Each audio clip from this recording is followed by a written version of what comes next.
The biggest part of Iceman's concept is evolution. Evolution. Because the boy became a man, but he didn't just become a man. He became Iceman. He became more understanding of what this business actually is. And the business is cold. The business is freezing. Era. You understand what the game is considered to be. You understand what the game requires. The game requires you to watch your own back. You can't rely on people to take your side when it's not beneficial. This shit is business, and it's the music business.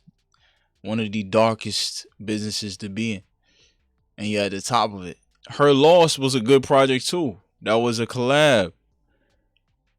The albums or the EPs you drop, Scary Hours 2, For All the Dogs, forgettable albums. I like Plot Twist from the get-go. That's number 12 on this album. I always like Plot Twist. The more I play Plot Twist, the better it gets. The more I play Plot Twist, the better it gets. A lot of people didn't like Lil Birdie. I like Lil Birdie. The more I play Lil Birdie, the better it gets. Some good music that came out. Some good music, objectively, subjectively. Iceman dropped, and I gave it a little bit of time before I said, you know what, I want to review this. I'm not known for doing music reviews. That's not really what I'm here for. But the story behind Iceman and how it came and became to become a good album, in my opinion. It's the narrative behind it. And it awakened a different type of animal inside Drake, or it made Drake remember. Drake has a song called Make Them Remember on this album. It made Drake remember. Number 14, Make Them Remember. Welcome to another episode of Think Pieces of Conversations, man. I be slacking. I ain't been consistent in dropping episodes because if there ain't nothing to talk about or that I care to talk about, I ain't gonna talk about it. That's the beautiful thing about being a small creator. So let's talk about this. I'm gonna be honest. Off the rip, I'm gonna talk about the other two albums. It's gonna be pretty short. And Maid of Honor and Habibti,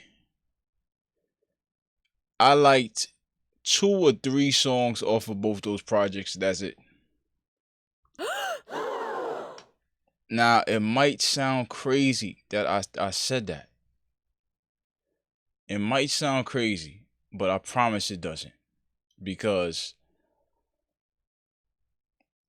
those albums sounded like he just put those together, and sonically is what made it a cohesive, or those projects cohesive. It's straight off of what instruments they use, the subject matter that he talk about, but the songs sound like they just put them together.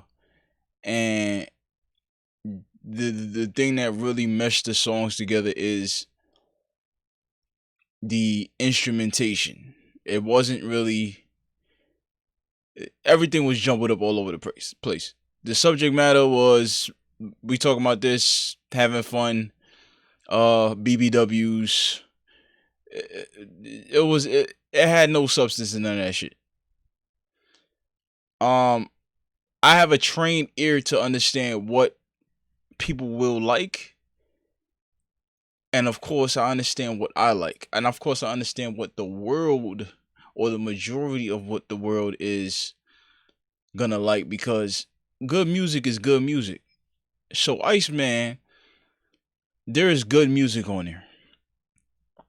Really good music. He has exceeded my expectations.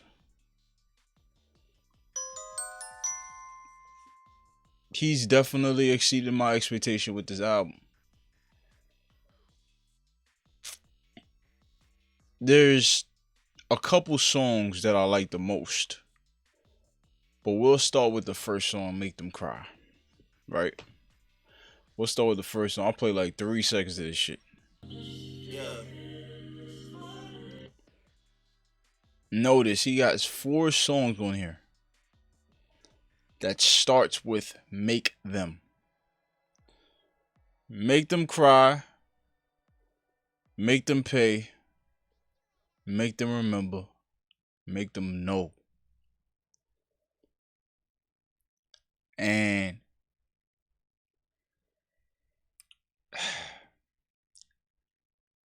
it's been a while since we got in a conceptual Drake album where the subject matter, the sounds, the verses, the hooks, most of it is cohesive.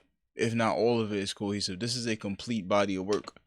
It's hard to listen to this album without just playing it by itself, without playing the songs together in one playlist.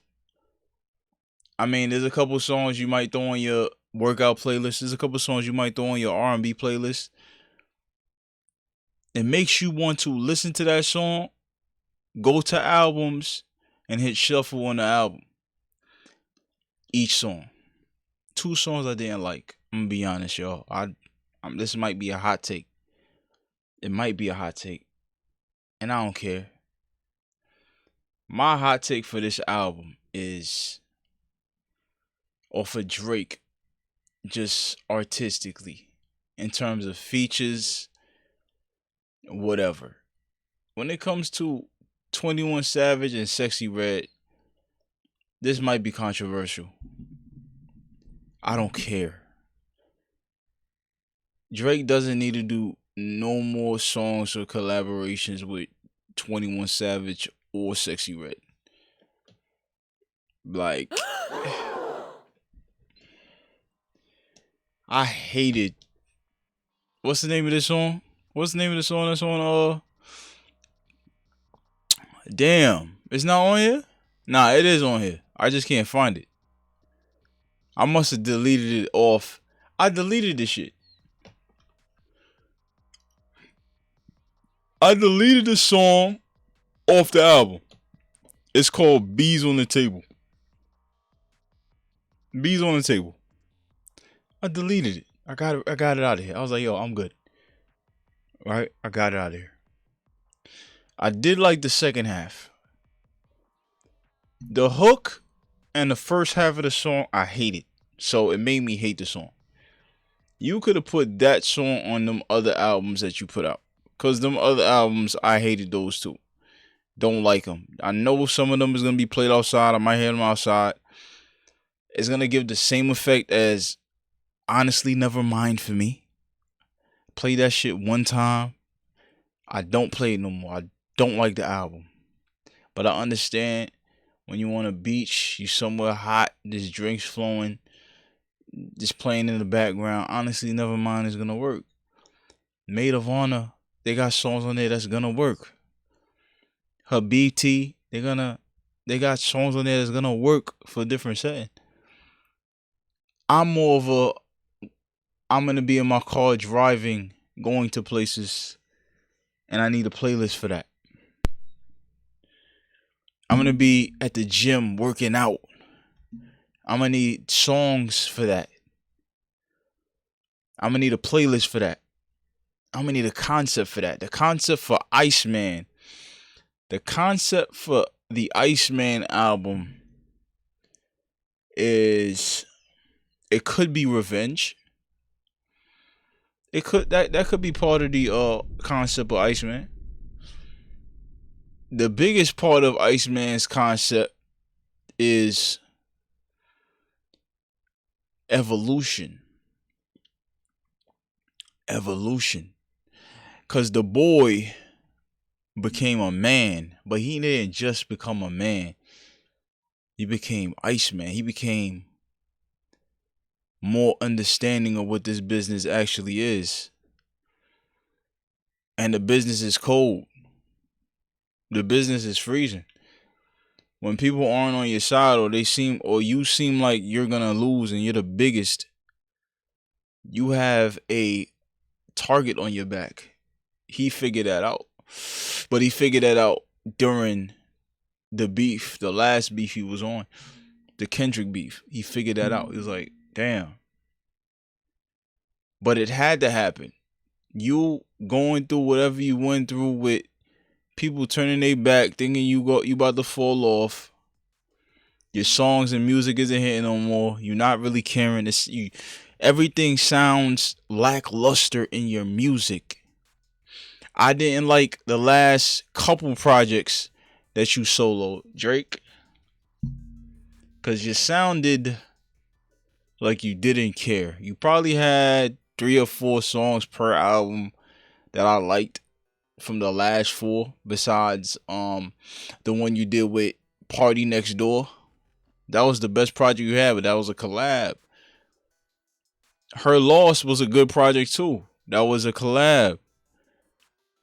The albums or the EPs you dropped, Scary Hours 2, For All the Dogs, forgettable albums.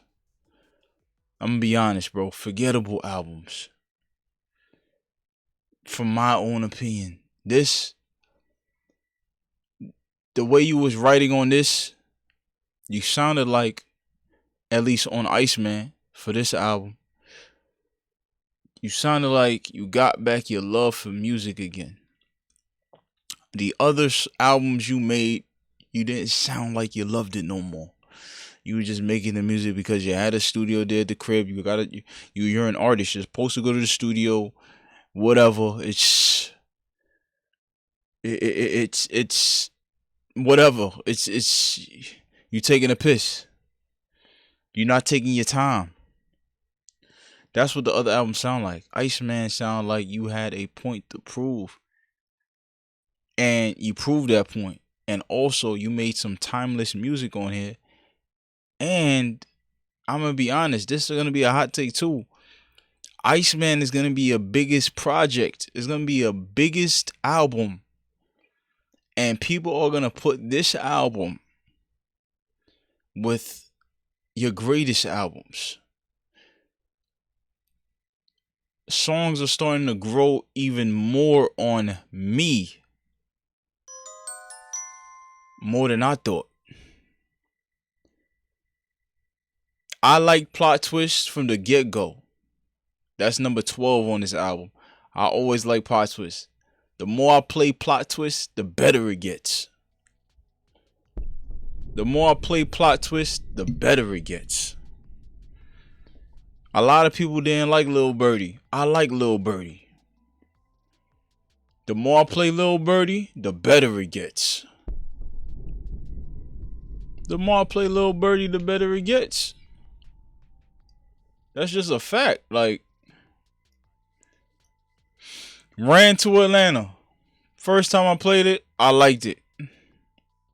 A lot of people don't really like the song, based off of whatever the politics were with Future putting Kendrick on a song that started the whole beef, which you can objectively say. But I want these guys to get back together.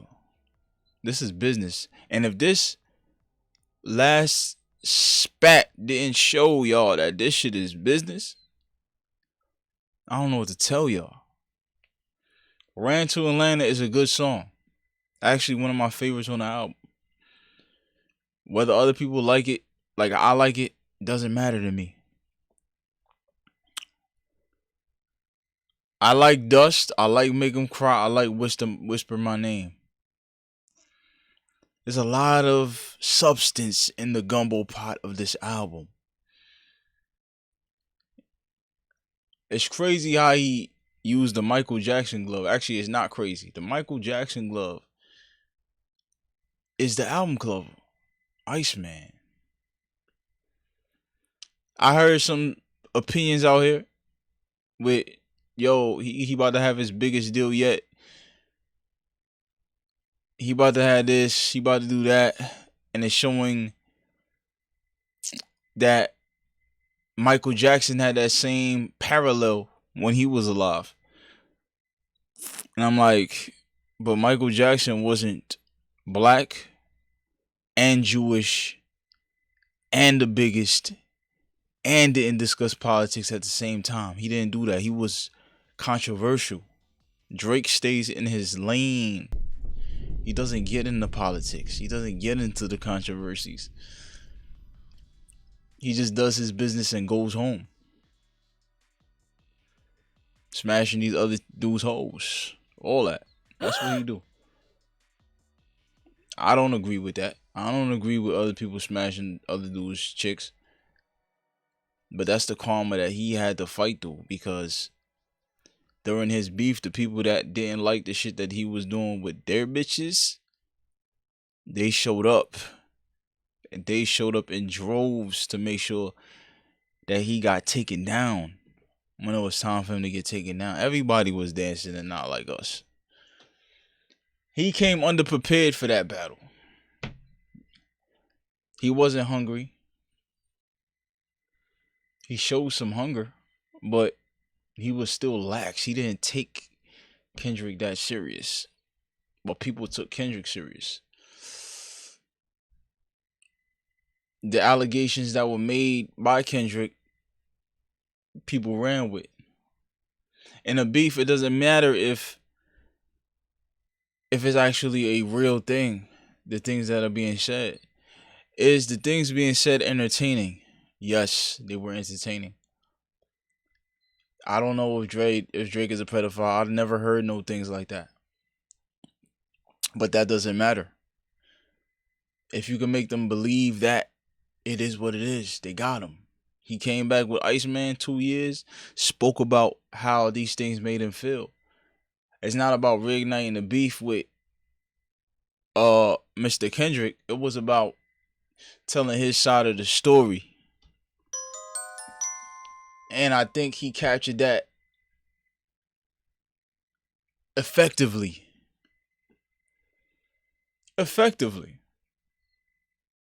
This album, you know what I hated about Drake's old albums that he put out, which sounded very just uninspired. Maybe it's my ear, but when I'm listening to an artist and the songs don't sound like they've been, really doctored to be good, and the flows and patterns are very predictable. The things being said is predictable. The things being said is uninspiring. That shit pisses me off. I don't like that shit. Lil Baby sounds like that today. All his music sounds very uninspiring. Flow patterns, word choices. Seems like he's just trying to get through it. Just trying to get through the 2.5, 3.5 minutes. Put the song out. If it works, it works. If it don't, it don't. This shit was engineered word for word. Iceman, Drake's Iceman album. Every song was engineered to make a point, to address a problem or many problems, to talk about something, to create a discussion, to make people remember who this guy was, to make people understand that he's the biggest artist in the rap game without question today. And people questioned that 2 years ago. Or however many years ago that was when the Kendrick beef happened. People question that. This evolution that Drake is on, we can call him Iceman now. He's probably gonna call himself Iceman when he hops on these records. This is the Drake that Kendrick would have had a very he don't Kendrick wouldn't have he wasn't gonna take this guy light at all. This is something that Kendrick would have really had to, yo, I might lose this battle. This is a focused Drake. This is the Drake that people are scared of. People are terrified of this Drake. On the album, on Iceman, a lot of people got mentioned. A lot of clever wordplay happened. Maybe there wasn't a whole bunch of hit records on here, but that was the key for Drake. As I heard from another podcast, he is the hit. He is the trend. He is the trend. He never needed to fit in with none of these guys. He came with a sound when he first came in and he was like, I'm going to do this my way.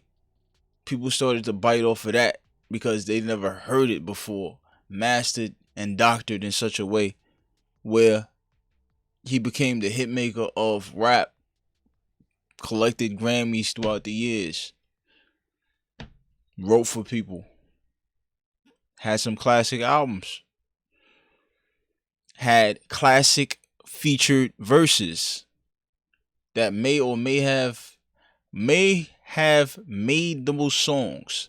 Without those verses on those features with his name on it, without him being featured on songs with his name, his verse on certain songs such as a Stay Scheming, those records wouldn't have been as impactful as they are right now, or what they was. Iceman had to show everybody what it was. And I ain't gonna lie, I know you lost the Kendrick battle. We knew that. I know that. This is objectively speaking. This version of you is the best version of you. This is your villain era. You understand what the game is considered to be. You understand what the game requires. The game requires you to watch your own back. You can't rely on people to take your side when it's not beneficial. This shit is business, and it's the music business. One of the darkest businesses to be in. And you're at the top of it. What is Drake gonna do after this? Whatever he wants. What is Drake gonna do after this? He's probably gonna sell like 700,000 copies of Iceman. It's gonna go crazy. Because the music keeps growing. It's not a one and done. It's not a, yo, I gotta go back and listen to it. Let me see. He said so much on each song that because of the subject matter that he's speaking of, you're going to want to go back because there is a part of your brain, especially mine, where I'm hearing the songs. I'm like, wow, he really putting that together, and he's on beat, and he's not predictable. He got creative with the flows. Excellent album. Right now, I gave it like a 7.5 out of 10 the first time I heard it. I ain't gonna lie. It's at a 9 right now. Right now, as of today, the 20th of May. This is a Wednesday. 5 days after the album came out. 5 or 6 days after the album came out. It's a 9 out of 10 for me right now. People might not agree with that, but I'm objective when it comes to music, even though music is subjective. This thing is a good album. I keep listening to it. I keep playing it. Replay value is very important when it comes to me rating an album high. How will this play out in the future? In the future for the music industry, I don't know. Is Drake independent right now? I don't know. Maybe he is. Who knows? Whenever they announce whatever he get, what is he gonna do? What tour he's gonna put out? What tour he's gonna hop on and treat the world with Iceman and Habibti and Maid of Honor, bring out his friends that he has left. Who knows what it's gonna evolve to? All I know is that Drake evolved into an artist that he needed to be for this album and for the future. He had to let people know, like, yo, this is really me. And he accomplished that. Make sure you guys like, comment, subscribe to the channel. This was another episode of Think Pieces of Conversations. Music review for the albums that Drake put out. Mainly Iceman. Holla at me, man. We'll see you on the next one. I'm out here.